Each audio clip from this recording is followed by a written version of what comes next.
वंशी विभूषितिकरान्नवनीरदाभात् पीताम्बराय तरुणबिम्बे फलाधरोष्ठात् पूर्णेन्दुसुन्दरमुखादरविन्दनेत्रात् कृष्णात् परं किमपि तत्त्वमहं न जाने।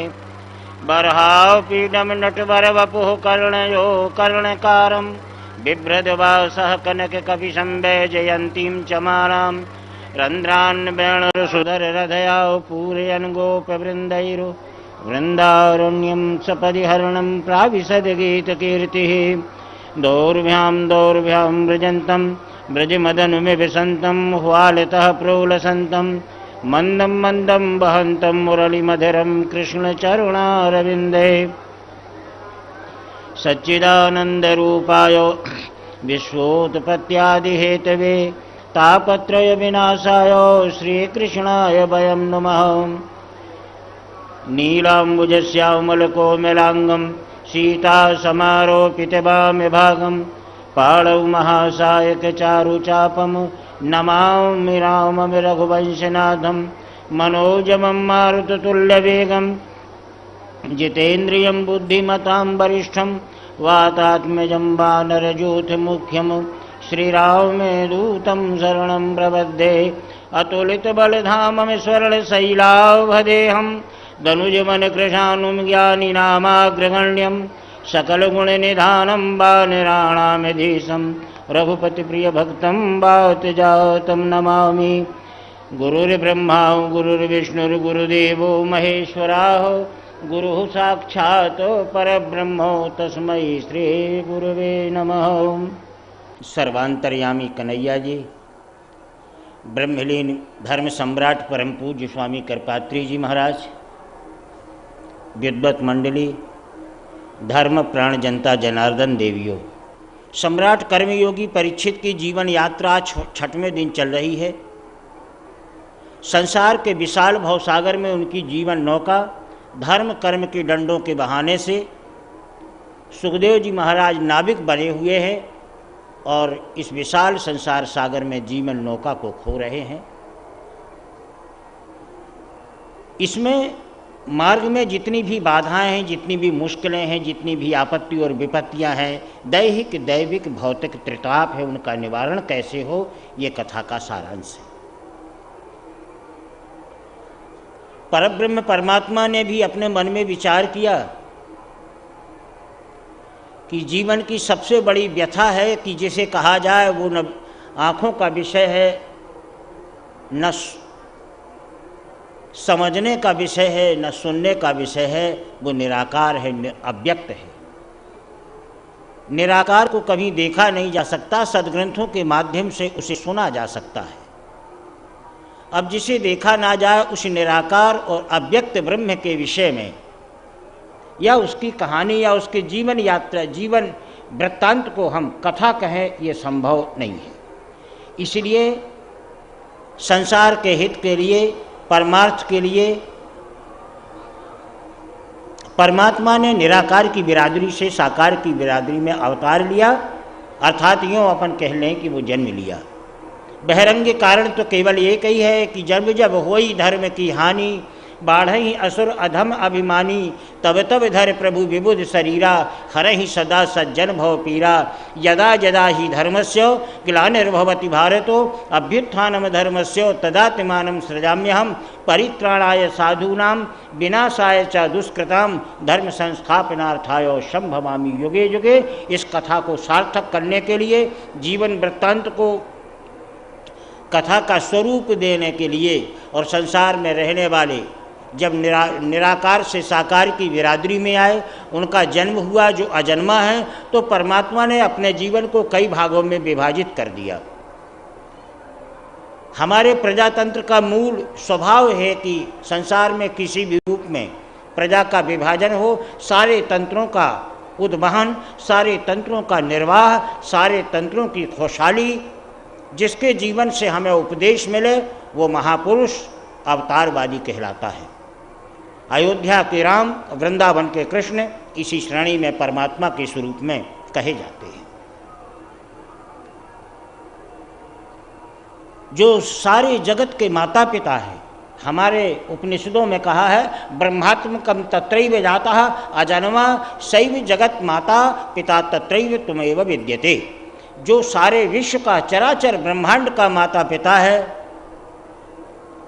सारे ऋषि और मुनि लोगों ने 11-11 हजार वर्ष की तपस्या की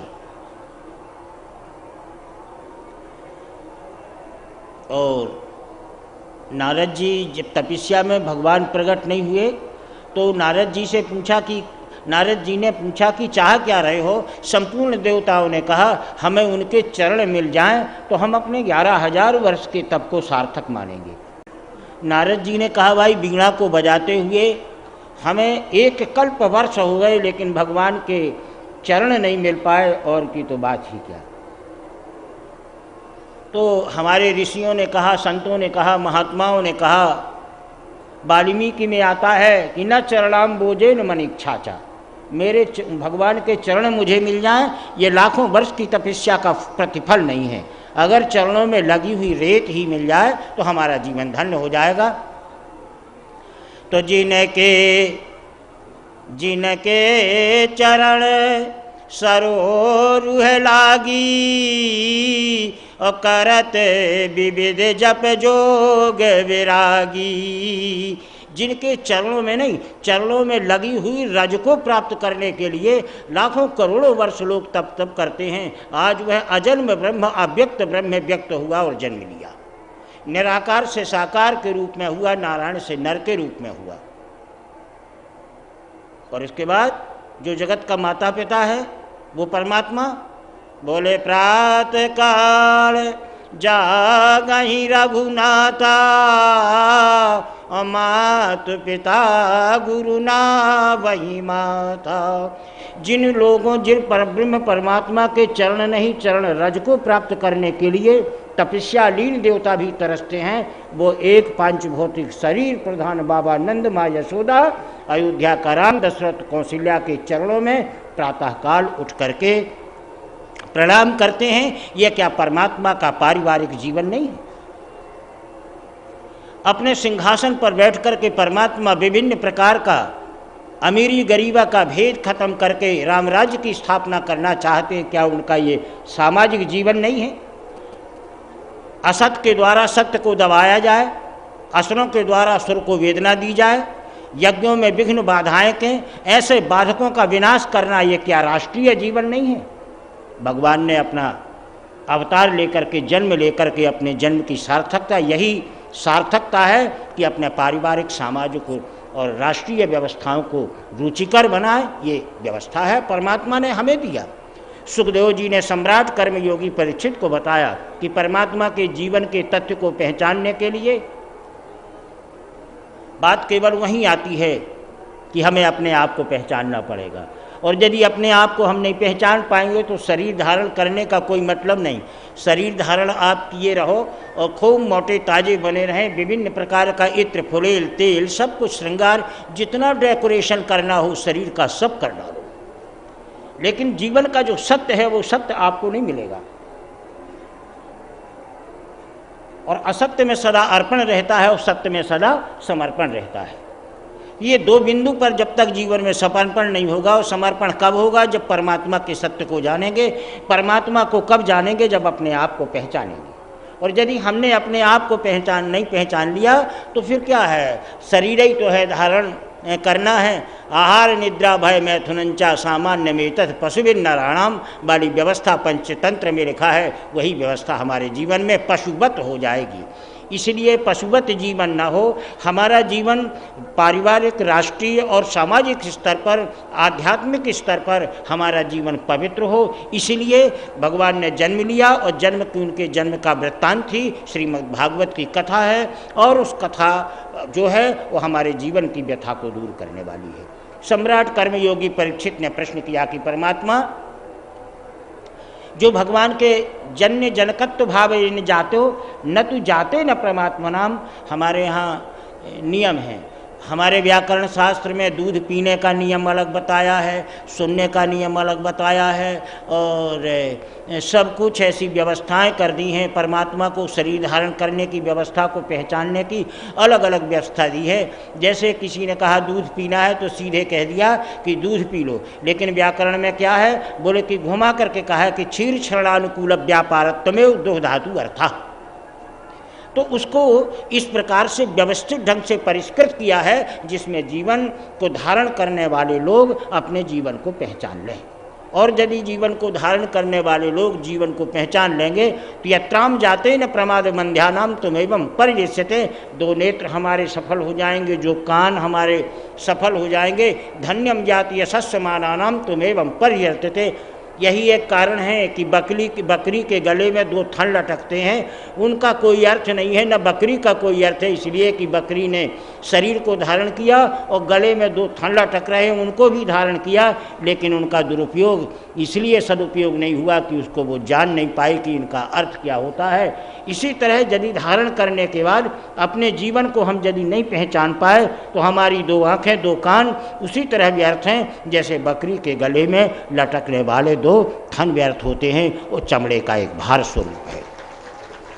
इसीलिए अपने तथ्य को समाहित करने के लिए, अपनी सार्थकता करने के लिए अपने आप को पहचानना जरूरी है, और पहचानने का केवल यही व्यवस्था है। श्रीमद् भागवत में जो भी संवेदनशील प्रसंग हैं, उनमें जो दर्शन छिपा हुआ है, उनमें जो फिलॉसफी छिपी हुई है, उसे जानना बहुत आवश्यक है। श्रीमद् भागवत के जितने भी कथा हैं, जितने भी संदर्भ हैं, सब संवेदनशील हैं। उन्हें जब तक हम किस्सा कहानियाँ समझते रहेंगे, कब तक? जब तक आप धारणवादी बने रहेंगे, क्योंकि आपको सत्य का ज्ञान नहीं है, अपने स्वयं का ज्ञान आपको नहीं है, तो आप एकदम उनको कथा कहानियाँ सुनते रहेंगे। आपकी लालसा बढ़ी रहेगी कि कुछ कथा वाचक ले आए, फीस दे करके पंडित जी को बैठा रहे, भोजन कराएं, कथा सुने। इससे एक फ़ायदा जरूर होगा कि कथा कहने वाला वक्ता की उपाधि मिल जाएगी और सुनने वाले को श्रोता की उपाधि मिल जाएगी, लेकिन उस कथा के अंदर रहने वाला जो सत्य है, जीवन को पहचानने की कला आपके जीवन में नहीं आएगी। इसलिए उसे सत्य को पहचानना बहुत ही आवश्यक है, और सत्य को पहचानने के लिए परमात्मा का सानिध्य, भगवान का सामीप्य, भगवान की सालोक्यता, भगवान की सायुज्यता को प्राप्त करने के लिए अपने जीवन की परिचर्चित जो व्यवस्थाएं हैं, जीवन का जो तथ्य है, सत्य है, उसे पहचान लेना बहुत ही आवश्यक है। सम्राट कर्मयोगी परीक्षित ने प्रश्न किया सुखदेव जी महाराज से कि परमात्मा, इसको पहचानने की कला क्या है? तो बोले बहिरंग और अंतरंग। जब भी जीवन यात्रा करो तो आप आगे देखो तो ठीक, ना देखो तो ठीक है, पीछे देखो तो ठीक है, ना देखो तो ठीक है, अगल में देखो तो ठीक, बगल में देखो तो ठीक, जो भी करना है करो, लेकिन इतना जरूर करो कि बाहर से भीतर की ओर जरूर देखो। यदि आप बाहर की ओर जा रहे हैं तो आप भीतर की ओर देखें, यदि आप बहिरंग की ओर जा रहे हैं तो अंतरंग में जरूर एक बार झांक लें। दिन भर उदय, मान लो अपनी जीवन यात्रा को आप ऐसा बना लें, भगवान सूर्य का प्रतिबिंब अपने आप को समझिए। जिस दिन आप सूर्य को समझ लेंगे उस दिन अपनी जीवन यात्रा को भी आप समझ लेंगे। उदयाचल की चोटी पर सूर्य उदय होता है, कभी मध्याह्न काल में आता है, और अंत में अस्ताचल की चोटी पर लालिमा को लेकर के प्रसन्न होकर के अस्ताचल की चोटी पर विलीन हो जाता है। इसी प्रकार हमारे जीवन का जो वृत्तांत है वो सूर्य की तरह है। हम जन्म लेते हैं माँ के उदर से, जब जवानी आती है तो दोपहर होता है, और जब अंतिम समय आता है तो अस्ताचल की चोटी पर हम चले जाते हैं। पर सूर्य की आभा से आपकी आभा से बहुत बड़ा अंतर है। जब हम अंत में विलीन होने जाते हैं तो दुख का पारावार समुद्र टूट पड़ता है और हम कुछ कहने के लायक रह ही नहीं जाते। काय को रह जाते हैं? चार आदमी ले जाते हैं, कुछ न बोल सकते ना, लेकिन उस आकाश क्षिति गगन मंडल पर चलने वाले भुवन भास्कर को तो देखो है कि आने में भी लाल बम है और जाने में भी लाल बम है। संसार को सुख देता हुआ आने में भी एक गति और जाने में भी एक गति। उनकी एक गति इसलिए है, दुर्गति इसलिए नहीं हुई, विगति इसलिए नहीं हुई कि वो अपने आप को पहचान चुके हैं। और पहचानने का केवल एक ही है कि हम अपने आप को समर्पण के भाव में प्रज्वलित कर रहे हैं। जीवन का तथ्य क्या है, इसे पहचानने के लिए श्रीमद् भागवत के सुखदेव और सम्राट कर्मयोगी परीक्षित के पास चलेंगे तो कला स्वयं अपने आप में पहचान हो जाएगी। हमारे सुखदेव जी ने सम्राट कर्मयोगी परीक्षित के प्रश्न को बताते हुए ये कहा, जय श्री कृष्ण। और ये बताया कि सम्राट कर्मयोगी परीक्षित जी, परमात्मा जब अवतार लेते हैं तो आपका केवल यह प्रश्न है कि कारण, तो कारण दो प्रकार के होते हैं भगवान के अवतार लेने के, एक बहिरंग और एक अंतरंग। तो बहिरंग कारण में जब हम जाएंगे तो रामचरितमानस हमें बताता है और श्रीमद् भागवत हमें बताती है, गीता बताती है कि बहिरंग कारण क्या है, जदा जदा ही धर्मस्य। और जब अंतरंग कारण की ओर जाएंगे तो भगवान का अवतार लेने का, नरावतार में आने का केवल एक ही कारण है, और वो कारण ये है कि हम अपनी करनी और कथनी में एकता का संपादन करेंगे। सारे परिवार में, सारे समाज में, सारे राष्ट्र में जो व्यग्रता है उसमें एकाग्रता आनी चाहिए। सारे संसार में जो अनेकताओं का माहौल बना हुआ है उसमें एकता आनी चाहिए। ये परिवार, समाज और राष्ट्र का एक सम्मानजनक व्यवस्था है। इसके लिए भगवान ने अवतार लिया। तो अनेकता हमारी वाणी में और कर्म में एकता होनी चाहिए। जो नर कर्म करता है और उसकी वाणी भिन्न है, उसका कर्म अकर्म है। जो नारी धर्म करती है और वाणी कर्म धर्म के अनुसार भिन्न है, उस नारी का धर्म भी अधर्म है। इसलिए नारी अपने धर्म को धर्म माने, सुधर्म बनाए, नर अपने कर्म को सुकर्म बनाए। इसके लिए केवल एक ही व्यवस्था है कि हमारी कथनी और करनी में अंतर नहीं होना चाहिए। जो हम कहें वही हम करें। इसीलिए तो गोस्वामी ने कहा है कि रघुवंशन के यही स्वभाव, और प्राण जाए पर वचन न जाओ। तो जब हमारी करनी और कथनी में एकता का संपादन है तो सुखदेव जी महाराज से सम्राट कर्मयोगी परीक्षित ने पूछा कि ये तो सब आप कह गए, लेकिन पूतना जात बधम कुर्यात यत्रम कर्मम च विधीयते। पूतना आई, पूतना का वध किया, पूतना स्वयं भगवान को मारने के लिए आई, लेकिन इसमें तो कोई बहिरंग कारण तो ठीक है, वो बालकों को खाती थी, उसका विनाश कर दिया, भगवान ने उसे मार डाला और बेचारे गरीब लोगों को बड़ी आत्म शांति मिली, यही कारण है। उन्होंने कहा ये बहिरंग कारण है, चलो इस संसार जैसे विशाल भवसागर में आपकी जीवन नौका को हम भीतर की ओर मोड़ते हैं। और जब डंडा घुमाते हुए धर्म और कर्म के नावक जी ने, सुखदेव जी ने नाव खोई और बाहर से भीतर की ओर आए, अज्ञान से ज्ञान की ओर आए, अंधकार से प्रकाश की ओर आए। जब आए तो बहुत अच्छा प्रकाश मिला। भीतरी कारण, अंतरंग वाला कारण। अंतरंग वाला कारण क्या था पूतना के वध में, कि एक बार परब्रह्म परमात्मा राजा बलि के यहाँ दान मांगने के लिए गए। राजा बलि पूजन कर रहे थे, उन्होंने आवाज लगाई कि भिक्षाम देहि त्रिशिष्टभातानाम भिक्षा वृत्तिम च प्रदीयते। तेरे दरवाजे पर एक भिखारी खड़ा हुआ है राजा बलि, सुना है कि तू बहुत बड़ा दानी है, मुझे भीख दे दे। राजा बलि की लड़की का नाम था रत्नमाला, छज्जे पर खड़े होकर के, और उसने देखा बामुन अंगुल का अवतार रूप था, बामुनी अंगुल के भगवान थे बालक की तरह। और जैसे ही रत्नमाला ने देखा तो रत्नमाला के मन में विचार आया कि परमात्मा जत्रम पतिव्रता जाता न विधवा तत्र विधीयते। अगर मैं विधवा न होती, मेरे पति होते, तो ऐसे बालक को जन्म दे करके मैं पुत्रवती महिला कहलाती। और ऐसा कहते कहते भाव उद्रेक हो गए और अश्रु बिंदु टपके और भगवान के वक्षस्थल पर वो अश्रु बिंदु गिरे। जब वो गरम गरम बिंदु भगवान के सीने पर गिरे और कंधे पर गिरे, भगवान की नज़र ऊपर गई और भगवान ने कहा, देखा तो रत्नमाली। भगवान मुस्कुरा पड़े। चमड़े की आंखों से तुम तन को पहचान सकते हो, लेकिन मन को पहचानने के लिए बहुत सूक्ष्म दृष्टि चाहिए और मन की आंख चाहिए। ये अपने आप को पहचानने का तरीका है। पहचान लिया कन्हैया ने और हाथ किया, ठीक है ठीक है ठीक है। रत्नमाला ने कहा कि तुम मुझे पहचानते हो, ऐसे ही नीचे खड़े खड़े ठीक ठीक कह दिया। भगवान नीचे ऊपर होते रहते हैं जब अपनी कलाओं का ज्ञान कराते हैं। उन्हें बड़ी मेहनत पड़ी इस संदर्भ में मनुष्य को पहचानने के लिए। उन्होंने कहा पहचान लिया, पहचान लिया, और प्रणाम कर लिया रत्नमाला ने। जब तुम्हें कोई पहचान ले और कह दे कि मैंने पहचान लिया, तब संदेह मत करो। अगर तुमने संदेह कर लिया तो पहचानने वाला भी तुम्हें पहचान नहीं पाएगा और उसकी पहचान तुम्हें नहीं मिल पाएगी। ये प्राकृतिक नैसर्गिक नियम है। इसलिए अगर कोई कहता है हमने पहचान लिया, तो तुम भी कह दो ये मस्तु, अगर आपने पहचान लिया है तो बहुत अच्छी बात है, उसमें संदेह मत करो। रत्नमाला ने कोई संदेह नहीं किया।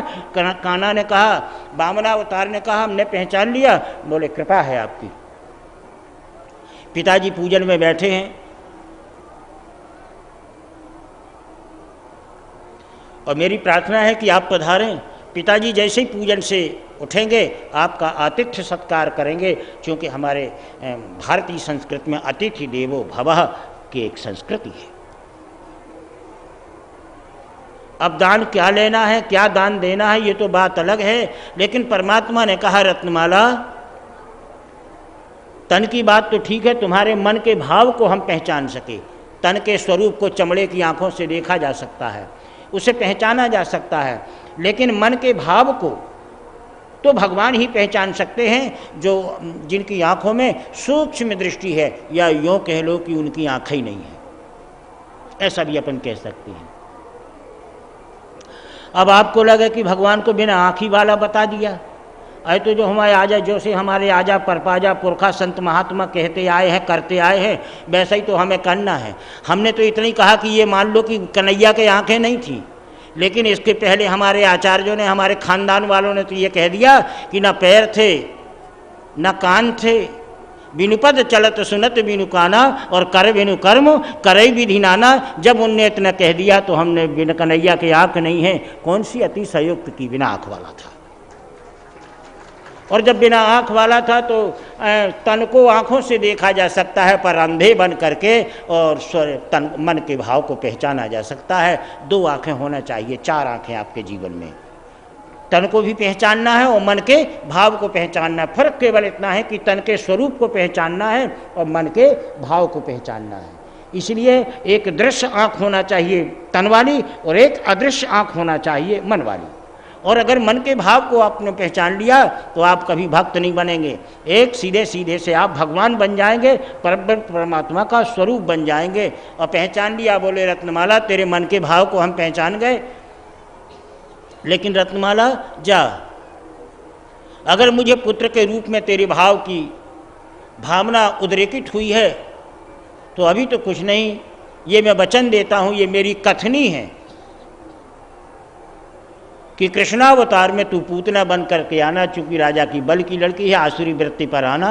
और गोकुल में जब तुम आओगी तो एक बार बालक का स्वरूप धारण करके मैं दुग्ध पान करूंगा और तुझे मातृवती पुत्रवती बना करके अपनी कथनी को करनी के रूप में सार्थक कर दूंगा। बस यही हुआ। तो उस युग की वामनावतार की रत्नमाला की जो कथनी थी भगवान की, वो द्वापर युग में करनी, वैसे ही करके अपनी कथनी और करनी में एकता का संपादन करके अपने निराकार से साकार की बिरादरी में आने की सार्थकता प्रदान की। ये अपने जीवन परिचय का वृत्तांत है। सम्राट कर्मयोगी परीक्षित को सुखदेव जी ने बताया कि इसी प्रकार अब भगवान लीलाएं करते हुए चले जा रहे हैं। आगे आगे विभिन्न प्रकार की लीलाएं करते हैं। विभिन्नम जातेन क्रमाद भूतानाम भवद बंधेन परमात्मनाम। और गोकुल में माँ यशोदा के यहाँ बहुत प्रकार के आनंद, दुंदुबियाँ, सब कुछ हो रहे हैं। आज माता यशोदा को वस्त्रों का परिवहन कैसा करना चाहिए, परिधान कैसे पहनना चाहिए, बाबा नंद को मुकुट कैसे लगाना चाहिए, ये कुछ भान ही नहीं रहता है, कुछ भी हो जाता है। जीवन में जब भगवत कृपा होती है तो आदमी में भोलापन आ जाता है, और जब भोलापन आ जाता है तो श्रृंगार की व्यवस्था बिल्कुल बिगड़ जाती है। एक बहुत भोला आदमी था, ठंड का वक्त था, बिना ही वस्त्र पहने बाहर चल दिया। गांव वालों ने रोका, भैया वस्त्र तो पहन लो, ठंड बहुत ज़्यादा है। तो वो शरीर को स्पर्श करने लगा कि ठंड कहाँ है। बाबा सुतीक्षण की बात है ये। और ठंड इतनी थी, लेकिन सुतीक्षण को ठंड नहीं थी, विदेह थे वो। इसलिए मनम जाते न भावम चा परिचर्चा तत्र विधीयते। परमात्मा का सौजन्य, परमात्मा का वात्सल्य, परमात्मा का वैभव इस प्रकार है, उनकी कृपा एक यादव वंशावतंश के ऊपर कि माँ यशोदा को और बाबा नंद को कुछ खबर ही खबर नहीं है। ऐसा सौभाग्य अगर धर्म वाली नारी को मिल जाए, ऐसा सौभाग्य यदि कर्म वाले नर को मिल जाए कि हम भी बाबा नंद और आप भी माँ यशोदा बन जाएं, तो कैसा सौभाग्य प्राप्त होगा। पर ऐसा सौभाग्य तो प्राप्त हो जाएगा, लेकिन जीवन धारण करने वाली यशोदा को नहीं, जीवन धारण करने वाले बाबा नंद को नहीं। जीवन को पहचानना और जानने वाली माँ यशोदा और जीवन को जानने वाले बाबा नंद को ही यह सौभाग्य प्राप्त हो सकता है। यत्रम जाति सुकर्मम च धर्मम कर्म न विवेच्यते न फलम तत्र प्राप्ते निधि यशोदा तत्र वर्धते। हर माँ चाहती है कि कन्हैया जैसा लाल पैदा हो, हर पुरुष चाहता है कि अगर कन्हैया हो जाए तो हमें भी बाबा नंद हम भी बन जाए, लेकिन वो संभव नहीं है। सम्राट कर्मयोगी परीक्षित को सुखदेव जी ने बताया कि वो इसलिए संभव नहीं है कि धर्मम यत्र व्यतिक्रातो कर्मम नरेण वृद्धीयते। नर का कर्म, नारी का धर्म व्यवस्थित नहीं है, और व्यवस्थित नहीं है। उन व्यवस्थाओं में सुखदेव जी ने सम्राट कर्मयोगी परीक्षित से कहा कि अहंकार है। जब नारी के धर्म में, नर के कर्म में अहंकार रहता है तो आप कितना भी कर्म करें, धर्म करें, कितना भी पूजन करें, कितना भी भजन करें, कितना भी प्रामाण्य करें, यश कमाने की प्रतिष्ठा आपके जीवन में रहेगी धर्म के माध्यम से, कर्म के माध्यम से, तो वो कर्म निष्फल हो जाते हैं, वो धर्म भी निष्फल हो जाते हैं। और यशोदा का अर्थ ही है कि धर्मम जात्री स्वयं वृत्ति। यशोदा धर्म स्वयं करती थी, लेकिन ददाति फलम प्रतिरूयते, उसका फल दूसरों को देती थी। तो जो कर्म धर्म स्वयं करें और जस दूसरों को दें। किसी ने कहा माँ यशोदा गरीब आदमी को आपने कंबल बांट दिया माँ, बहुत अच्छा किया। तो यशोदा ने उठा करके उस ग्वालिनी को तमाचा मार दिया, बोले पगली तूने देखा है कि मैंने कंबल बांटा है? अरे वो बगल वाली बाई थी, वो कंबल बांट गई, मैं वहाँ पर खड़ी थी। तो जस तो स्वयं यशोदा है, कर्म धर्म यशोदा करें और जस दूसरों को दो, ऐसी जो महिला हो उसका नाम यशोदा है। और अगर एक बार किसी भी आदमी की कन्या के विवाह में हमारी माँ बहनों किसी ने भी अगर थोड़ी सी मदद कर दी, तो आप ऐसा समझ लीजिए कि निश्चित है कि दिन में 5-6 बार तो पुराण बन जाएगा और उसकी एक भाव बन जाएगी और दुनिया भर के एक वृत्तांत बन जाएगा, वो भी एक कथा बन जाएगी कि करें क्या। कहने लगे आज बड़ी परेशान हो, कहने लगे क्यों न रहें, गरीबों के मोहल्ला में बसना बहुत बड़ा पाप है। कहने लगे क्यों? अरे कहने लगे पर साल एक लड़कियाँ के निपटाए थे आसों, अब ही परो न रो, अब उसके पास दाल नहीं थे, चावल नहीं थे, रोई गाई तो फिर हमें देना पड़ा। यहाँ बताई, फिर पानी भरने गई वहाँ बताई, फिर एक जगह गाँव में बैठने गई वहाँ चर्चा किया, ये है तुम्हारा धर्म। तो धर्म स्वयं करना और उनका जस स्वयं लेना, ये यशोदा का नाम का एक अर्थ नहीं है। यशोदा का अर्थ होता है कि कर्म धर्म स्वयं करें, जस दूसरे को दो। अब रही नंद की बात, तुम्हारी बात, तो तुम्हारी बात तो ऐसी है कि हम ज्यों के त्यों रहें, दूसरों बिगड़ जाए, सत्यानाश हो जाए, सब कुछ उसका गड़बड़ हो जाए, पर हमारा कुछ गड़बड़ न हो, ये तुम हो।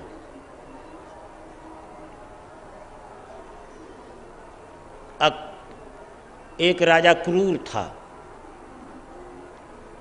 भोगी भी योगी बन जाते हैं कभी कभी। तो राजा क्रूर था, बाबा आनंद के पास गया।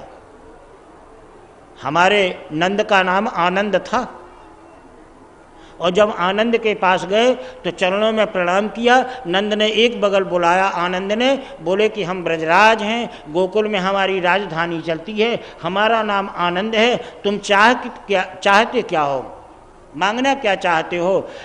तो राजा क्रूर ने कहा कि मांगना तो है महाराज, यादव वंशावतंश के आप सम्राट हैं, पर मुझे भरोसा है कि आप कुछ दे नहीं पाएंगे। उन्होंने कहा नहीं, जो तुम मांगोगे वो हम दे देंगे, आज वचन देते हैं।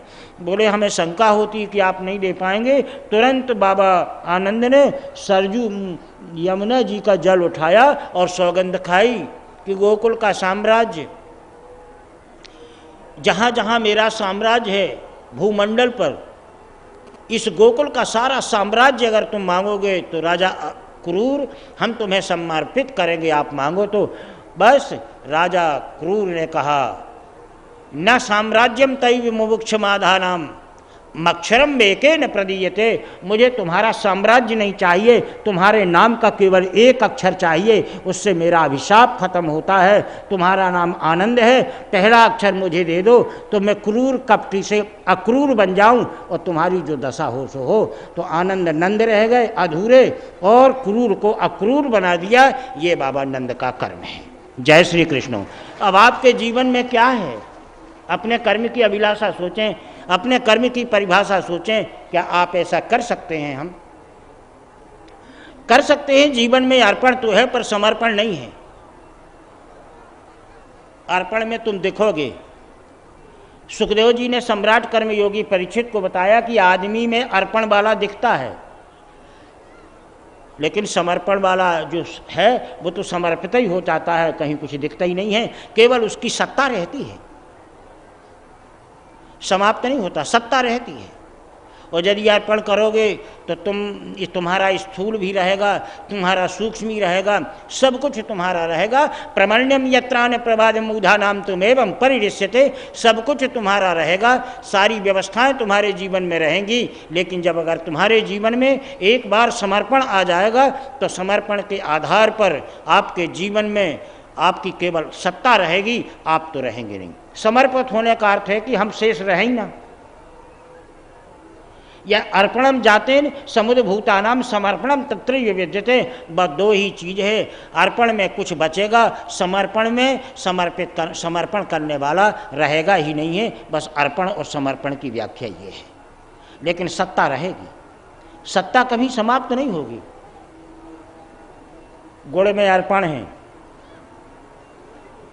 और जो कुछ बचता है उसे चीटा खाते हैं, दुर्गत होती है गुड़ में, ख्याल रखना। बहुत एक विचित्र दार्शनिक और फिलॉसफी का उदाहरण है कि गुड़ में अर्पण है, वो बचता है, खाते खाते अगर गीला हुआ तो कहीं टपक जाता है, लेकिन टपके हुए गुड़ को आप उठाएंगे तो नहीं। अगर धरती में टपक गया तो बिल्कुल नहीं उठाएंगे, उसको पड़ा रहने देंगे। फिर दुनिया भर के चींटे मकोड़े आएंगे, गुड़ को चाटेंगे। तुम्हारे जीवन का वृत्तांत है अगर गुड़ बनोगे तो। ये अर्पण है। लेकिन अगर एक बार समर्पण बन जाओ और शक्कर का स्वरूप बन जाओ, शक्कर आई कहने लगे होना क्या है, कहने लगे शरबत बनना है। इसे चिंतन करना अच्छे ढंग से, शक्कर का शरबत बनना है। भैया पानी लाओ, और जब पानी ला गया तो पानी में डाल के जब शक्कर गट्टपट्ट की गई, 2 4 10 बार गट्टपट्ट करेंगे, शक्कर समर्पण है, शक्कर का स्वरूप समाप्त हो जाएगा, खत्म हो जाएगी, लेकिन उसकी सत्ता जीवित रहेगी। गुरतरी जरूर लगेगी, क्योंकि शक्कर का स्वभाव मीठापन है। वो मीठापन स्वयं खत्म होने के बाद भी उसके मीठेपन की सत्ता कभी खत्म नहीं हुई। ये समर्पण का स्वभाव है। क्या बनना है? गुड़ बनोगे तो चीटा खाएंगे, और फिर तुम में इतना भी मोहब्बत और प्रेम नहीं है कि जिस गुड़ को पैसों में खरीदा है, अगर आधा का आधा गिर जाए तो गिर जाने दोगे, धरती में गिरे हुए गुड़ को कभी उठाओगे नहीं। तुम्हारे बगल के लोग, तुम्हारे अग्रगामी गुरु, तुम्हारे सहगामी मित्रों, तुम्हारे अनुगामी सेवक, कहाँ जहाँ कहीं भी गिर पड़ोगे तुम्हें कोई उठाएगा नहीं। गिर जाओ, लोग देखने वाले आगे बढ़ जाएंगे, गिर पड़ा है, गिरने का कारण क्या है कुछ समझ में नहीं आएगा। ये तुम्हारी स्थिति है। इसलिए जीवन में अर्पण तो है, अर्पण ही समर्पण अर्पण से जन्य है। पहले अर्पण को पहचानो और फिर सीधे सीधे समर्पण पे अपने कर्म को, अपने धर्म को अमल के रूप में परिवर्तित कर दो। सुखदेव जी महाराज ने सम्राट कर्मयोगी परीक्षित को यही तो बताया कि जत्रा भूतेन अर्पणो जाता समर्पणम तत्रेन विधीयते। अगर इसी तरह व्यवस्था जीवन में भाव आ जाता है, लेकिन हमारे जीवन का एक मोह है, हमारे जीवन का एक प्रामाण्य, हमारे जीवन की एक लिप्सा हमें समर्पण के दायरे पर जाने नहीं देती है। सुखदेव जी महाराज ने सम्राट कर्मयोगी परीक्षित को इसी व्यवस्था से अंतराल कराया। इसलिए बाबा नंद बनना है और माँ यशोदा बनना है तो अपने कर्म को, अपने धर्म को अपने अपने रूप में व्यवस्थित करो, आपका जीवन भी धन्य और आपका जीवन भी पवित्र बन जाएगा। सम्राट कर्मयोगी परीक्षित को सुखदेव जी ने बताया कि ऐसा यशस्वी एक नर बालक निराकार से साकार के रूप में अवतरित हुआ है, मुझे करना क्या चाहिए। इसीलिए परब्रह्म परमात्मा आज बाबा शिव भी नराधिपति परमात्मा कृष्ण के दर्शन करने के लिए पहुँचे। ब्रजगवाली ने बताया, ब्रजबालों ने बताया कि माँ बड़ी विचित्र व्यवस्था है, एक बाबा आया है, बड़े बड़े जटा रखाया है, सांप गले में लिपटे हुए हैं, डमरू है, सारे शरीर में भस्मी रमी हुई है, एक बाबा कुछ मांगने के लिए आया है। माँ ने कहा कोई भी हो अतिथि सत्कार है, बाबा को दे डालो। अब जब बाबा को देने के लिए गई तो बाबा ने झोली अलग कर दी। ब्रजगवालिनी लौट आई, बोले माँ वो तो भीख लेता ही नहीं है। अब बड़ी परेशानी हुई, यहाँ कन्हैया भी बहुत रोने लगे, विभिन्न प्रकार का रुदन करने लगे। कन्हैया इतना रोए कि माँ परेशान हो गई, विभिन्न प्रकार के जादू टोने टुटके सब भी कराए, कन्हैया का मोंगना बंद नहीं हुआ। माँ जसोदा ने ब्रजरानी को भेजा कि जाके पूछ लो कि बाबा को चाहिए क्या। उन्होंने कहा बाबा को कुछ नहीं है, एक झलक कन्हैया को देखना है, ये बस यही मेरी भीख है। उन्होंने कहा कन्हैया को देखना है, तेरी ये भीख है, बड़ी विचित्र बात है। कुछ समझ में नहीं आया। एक जो बराबरी की थी माँ जसोदा की उम्र की, उसने कहा कन्हैया इसलिए तो नहीं रो रहा, चलो बाबा को दिखा दें, हो सकता है बाबा को देख के शांत हो जाए, या बाबा की हाय ना लगी हो कि बाबा को अपन कन्हैया को नहीं दिखा रहे तो बाबा वहाँ से श्राप दे रहा हो तो यहाँ पर कन्हैया रो रहा हो। बोले ठीक है।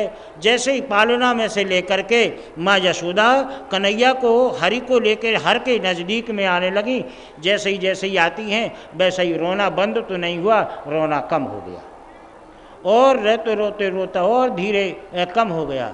तो मृण्यम जाति मनादमीदा नाम रुदनम जत्रे न क्रमात्मनाम जदम जाते न प्रबाद भूता नाम शनैः शनैः प्रतिरोध्यते। धीरे धीरे शनैः धीरे धीरे रोने लगे। माँ यशोदा ने कहा जैसे ही बाबा के निकट जा रहे हैं वैसे ही कन्हैया और कम रो रहा है। बोले अब एक काम करें, विपरीत में अंदाज करें। फिर कन्हैया को लेके राजमहल की तरफ लौटने लगी तो कन्हैया और जोर से चिल्लाने लगे। बोले खटका जो कुछ भी है सब वही है, बाबा ही के पास है, देखो दूर ले जाने पर ज़्यादा रोता है और नज़दीक ले जाने पर कम रोता है। और बस स्वयं जा कर के पास में आ गए। जब पास में आ गए तो भी कन्हैया रो रहे हैं, लेकिन रोने की रफ्तार उनकी कमज़ोर पड़ गई है, लेकिन आँखों से अविरल अश्रुधारा बह रही है। बोले बाबा कुछ नाटक चेटक कर दो, कन्हैया का रोना हमें बर्दाश्त नहीं होता है, थोड़ा मोंग तो गया है और कम हो जाए, बिल्कुल ही रोना बंद हो जाए।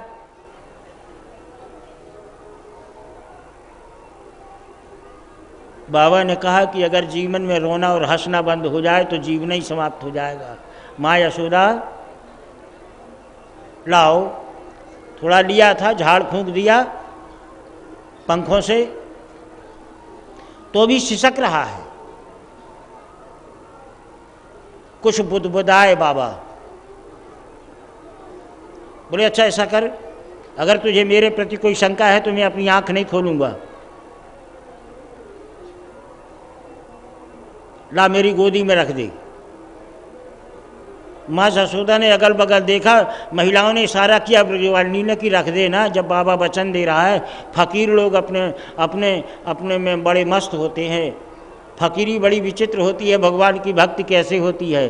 जब हम मंदिर जाते हैं तो मन को कितना कुचित और व्यग्र रखते हैं और मंदिर में हम बैठते भी हैं। जब तक मन में एकाग्रता नहीं आएगी मंदिर जाने का कोई अर्थ नहीं है, क्योंकि भगवान मंदिर में बैठा हुआ भगवान, मस्जिद में बैठा हुआ अल्लाह ताला, गिरजाघर में बैठा हुआ ईसा मसीह मन की एकाग्रता से मिलता है, मन की व्यग्रता से नहीं मिलता है। मन बिल्कुल व्यग्र था। अब जब मन इतना व्यग्र था कि यत्रम जाति व्यग्र जाता है रूपम, अब व्यग्र मन के द्वारा परमात्मा का दर्शन कहाँ होगा। हरि तो आँख मूंदे हैं। इशारा किया ग्वालिनियों ने कि हरि डाल देना गोद में, दिक्कत क्या है, आँख तो मूंदा है। लेकिन कहते हैं कि व्यालम जाति कंठ गले जाता यत्रम जाते न क्रमात्मनम। ये व्याल माने सर्प गले में लिपटा हुआ है, कहीं ऐसा ना हो जाए कि ये फुटकार कर दे। लेकिन सिसकना बंद नहीं हुआ। जब उनके मन के ऐसे विचार हुए, बाबा हर तो आँख मूंदे हैं, बाबा ने सीधे ऐसा हाथ किया और जैसे ही हस्ताक्षेप्याम निहारिका, और जैसे एक निहारिका की सांप का जो फण था बिल्कुल चुपचाप मूंद करके उस तरफ मुंह करके बैठ गया। बोले देखो बाबा ने अपने आगे वाले सांप को भी ठीक कर लिया, आप बैठाल दी।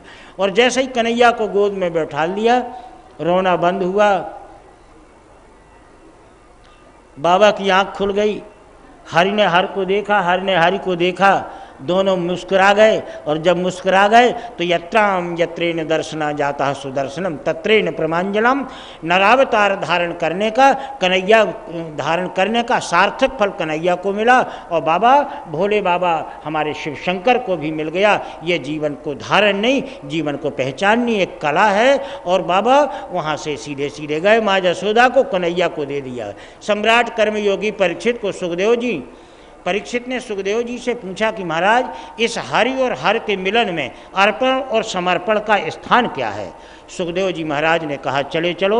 और जैसे ही वो आगे बढ़ते हुए चले जा रहे हैं, सुखदेव जी महाराज ने अपने जीवन में प्रामाण्य अधिकृत हो जाता दर्शनम जेते न सुदर्शनम। इसलिए सुखदेव जी महाराज ने जीवन कथा को व्यथा के रूप में परिणत करते हुए बताया है कि जीवन को धारण करने के बाद यदि अपने पवित्रतम जीवन को पहचानना है तो अपने भाव में अर्पण को अप्रधान करके समर्पण का स्थान देना चाहिए। यदि आपके जीवन में समर्पण का भाव आ जाएगा तो आपका जीवन धन्य हो जाएगा, आपका जीवन यशस्वी हो जाएगा। और यदि आप अर्पण के पुजारी रहेंगे तो गुड़ की तरह भिन भिनाते रहेंगे। यदि जीवन को शक्कर बना देंगे तो शक्कर तो नहीं रहेगी, समर्पित हो जाएगी, पर शक्कर की जो सत्ता है, स्वाद है, वो आपके जीवन में रहेगी जन्म भूमि से लेकर के और मुक्ति बोध घाट तक भी आपकी वो सुगंध आपके जीवन में रहेगी। इसलिए सम्राट कर्मयोगी परीक्षित को भगवान का जो चरित्र सुखदेव जी बता रहे हैं वो यही बता रहे हैं कि नरा अजन्म होते हुए भी जन्म लिए, अव्यक्त होते हुए भी व्यक्त हुए। व्यक्त होने का केवल एक ही कारण है कि अपने व्यक्त होने के बाद में नर रूप में आने के बाद नारायण से जब नर रूप में बने तो अपने पारिवारिक, सामाजिक और राष्ट्रीय जीवन को कैसे जीना चाहिए ये भगवान कृष्ण ने गीता में आकर के बैठ कई जगह बैठे। वो जैसे हम लोग भी कई जगह बैठते हैं, इसी तरह भगवान भी कई जगह बैठते हैं और बैठ कर के लोगों को बता देते हैं। भगवान ने परिवार के रंगमंच पर बैठ कर के पारिवारिक जीवन का अस्तित्व बताया, सामाजिक रंगमंच में बैठ कर के सामाजिक जीवन का अस्तित्व बताया। गीता में बैठ कर के कर्म योग, ज्ञान योग, भक्ति योग के एक रंगमंच में त्रियोग में बैठ कर के ये जीवन की त्रिवेणी है, ज्ञान कर्म और भक्ति।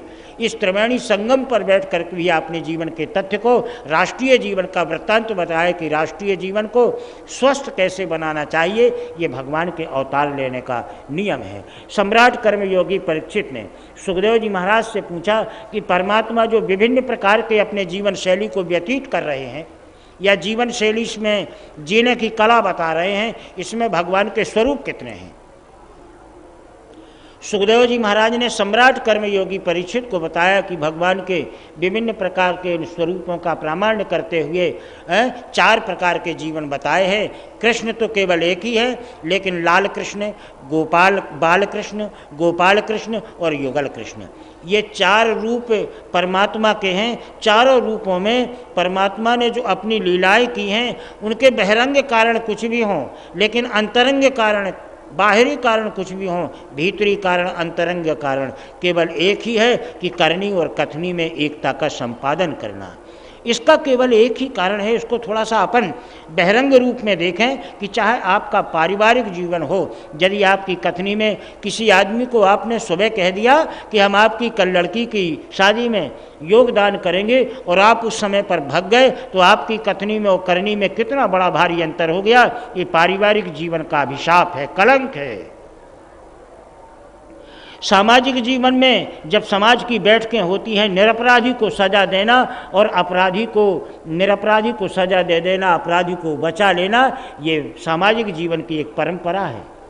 राष्ट्रीय जीवन में अयोग्य और अयोग्य की विवेचना न करते हुए भी जहाँ जो जैसा चल रहा है वैसा चले, ये राजनीतिक जीवन का कलंक है।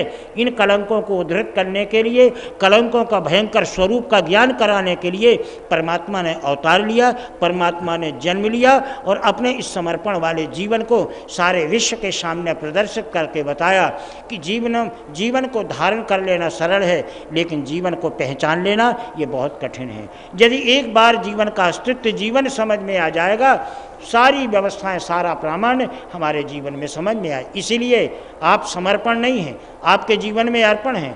और यदि समर्पण हो जाए तो हमारे जीवन में रखा ही क्या है? जो कुछ है सब तेरा, तेरा तुझको अर्पण मेरा क्या लागे स्वामी, माने तेरा है और तुझी को हम दे रहे हैं। तो कथनी में तो कितना बड़ा पवित्र भाव है, झूमेंगे, थपोड़ी बजाएंगे, तेरा तुझको अर्पण मेरा क्या लागे स्वामी। अगर इस बहिरंग में एक बार अंतरंगता आ जाए, इस बाहर में यदि भीतरी की ओर अपन चले जाएं, तो जैसा कथनी में समर्पण है वैसा यदि करनी में समर्पण हो जाए तो नर का जीवन, नारी का जीवन धन्य हो जाएगा। जय श्री कृष्ण। पर इसके लिए हमारे जीवन में मोह नहीं होना चाहिए। प्रातः काले समायुद्धम महाभारतेन प्रमात्मनाम पांडव एकम बधम कुर्यात न तो संशय न कर्मतम। दानीवीर कर्ण ने संकल्प लिया कि कल के महाभारत के युद्ध में एक पांडव का हम वध करेंगे। अब एक पांडव का वध होना माने महारानी द्रौपदी का विधवा हो जाना। महारानी द्रौपदी बने कन्हैया के पास पहुंची। कन्हैया ने कहा कि भाई हम कर क्या सकते हैं, इसमें हमारा कोई बस नहीं। उन्होंने कहा परमात्मा आप ही जीवन के रक्षक हैं, जन्मदाता है, मृत्युदाता हैं, दुर्भाग्य देते हैं, सौभाग्य देते हैं, सब आपकी कृपा